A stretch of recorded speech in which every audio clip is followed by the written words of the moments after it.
Saludamos, gracias nuevamente al doctor Axel Didrikson, investigador y especialista en temas de educación,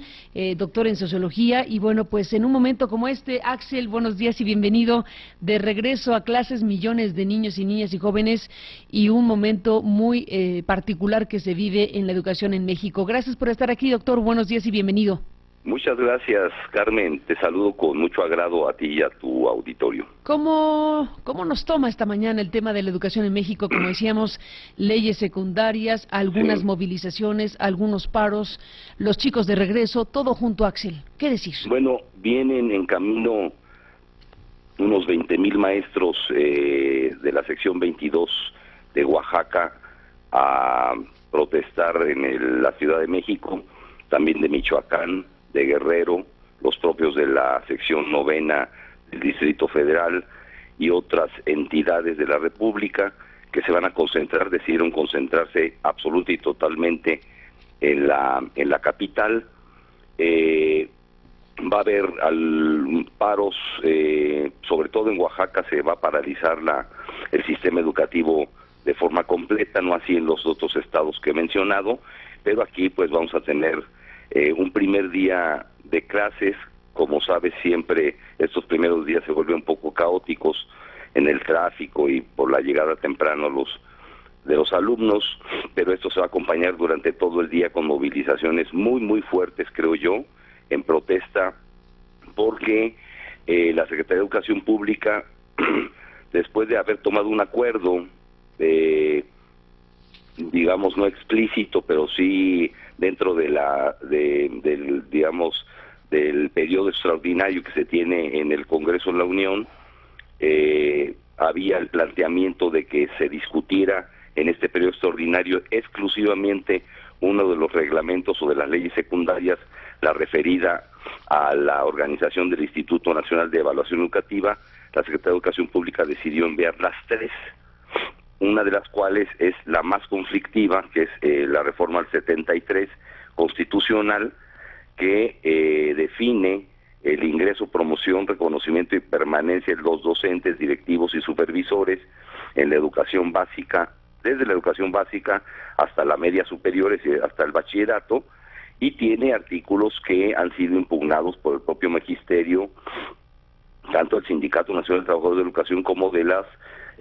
secciones y grupos disidentes, y que pues ha causado este conflicto que nos llevó durante los meses anteriores a paralizaciones de carreteras, como tú informaste oportunamente en Guerrero,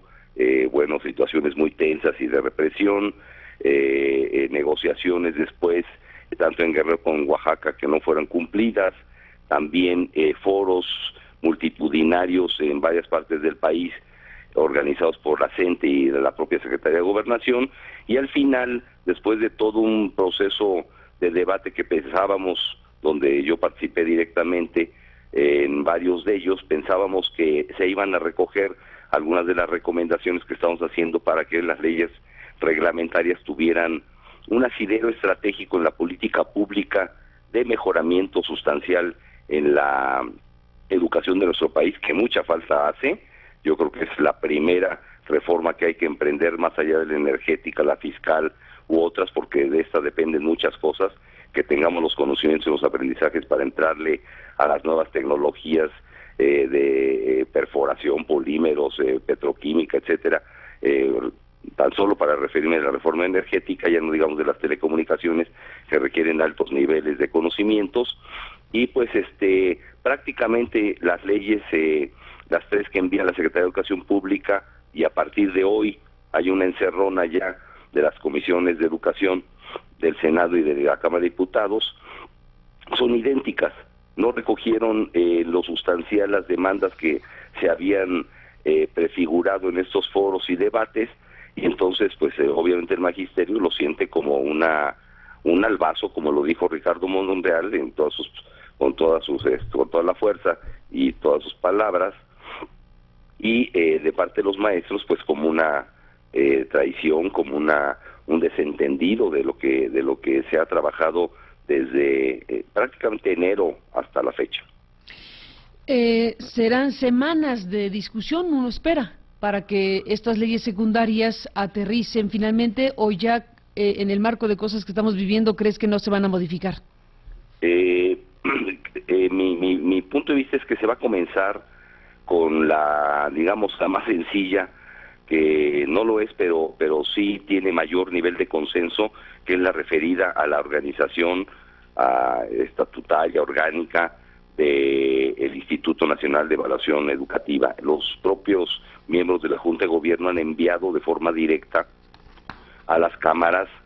sus puntos de vista, porque hay varios huecos en la legislación primera que se envió en enero, cuando se anunció lo de la reforma y la creación de un INE autónomo. Los propios miembros de la Junta de Gobierno ya enviaron sus posicionamientos respecto a sus reglamentos, lo cual avanza mucho, y creo que esto puede salir con mayor consenso, porque se recoge una cosa, Carmen, que es muy importante y que creo que va,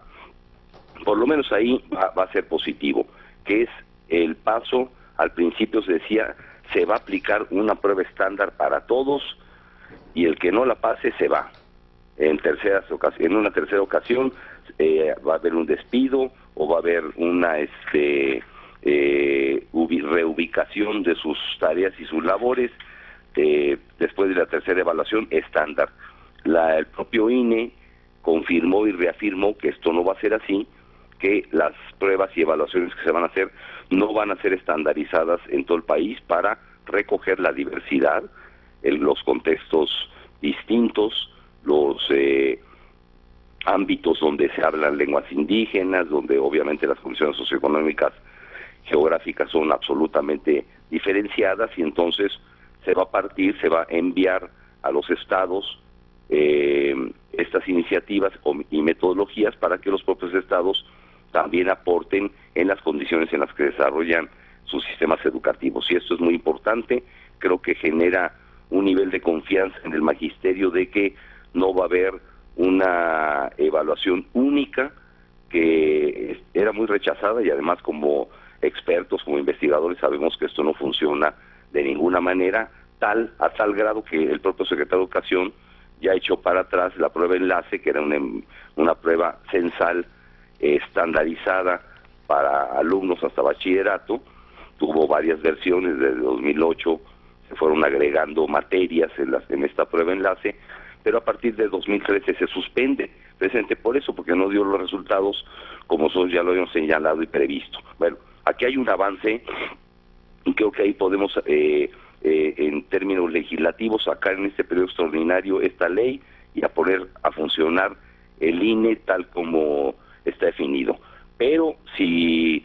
se encapricha el asunto y el PRI y a quien logre convencer se van en este periodo extraordinario a la aprobación del 73, donde hay cosas bastante fuertes. Por ejemplo, en los transitorios se dice que el personal docente que no ingrese a la evaluación o se niegue a participar u obtenga resultados insuficientes será separado o despedido de forma inmediata de su puesto y labor, lo cual, conociendo de forma directa al magisterio, yo dudo que esto vaya a pasar, porque pues tenemos maestros de veras que tienen muchos años de ejercicio, y bueno, depende cómo vayan a hacer las pruebas, los resultados, porque sabemos que esto puede diferir. Pero de todas maneras, estas amenazas, estos criterios bastante torpes, diría yo, hechos en el escritorio, sin ver las condiciones de conflicto que se viven, pues abonan a una situación de polarización, Carmen, y esto lo vamos a vivir a partir de hoy de forma muy intensa en el Distrito Federal, particularmente, y va a ser una presión enorme hacia los legisladores. Vamos a ver cómo se cabildean estas 3 leyes que ya fueron enviadas, y pues creo que el país no está como para abonar en un conflicto que de por sí estamos en condiciones deplorables en materia educativa, como para no poner el acento en lo que sí deberíamos de hacer, en lugar de mantener las perspectivas solamente de control sobre el magisterio y sus procedimientos para ingreso, promoción o despido, en este caso. Pues ahí están todos estos temas, doctor Axel Didrikson, estaremos siguiéndolos muy de cerca desde luego y te agradezco mucho que nos hayas permitido en este día 19 de agosto, que es cuando inician los ciclos escolares en la educación básica y media superior, bueno, pues estaremos en contacto con esos temas y en el seguimiento sobre todo del trabajo legislativo para ver cómo quedan estas leyes secundarias a una reforma constitucional que está ahí. Estaremos al habla, Axel, gracias por estar aquí esta mañana y buenos días. Gracias, Carmen, buenos días. Igualmente a ti, gracias al doctor Didrikson con este tema de la educación que es prioritario, desde luego siempre, y más en estos momentos cuando estamos viendo ya venir el periodo extraordinario y lo que va a ser la discusión y el debate de estas leyes secundarias.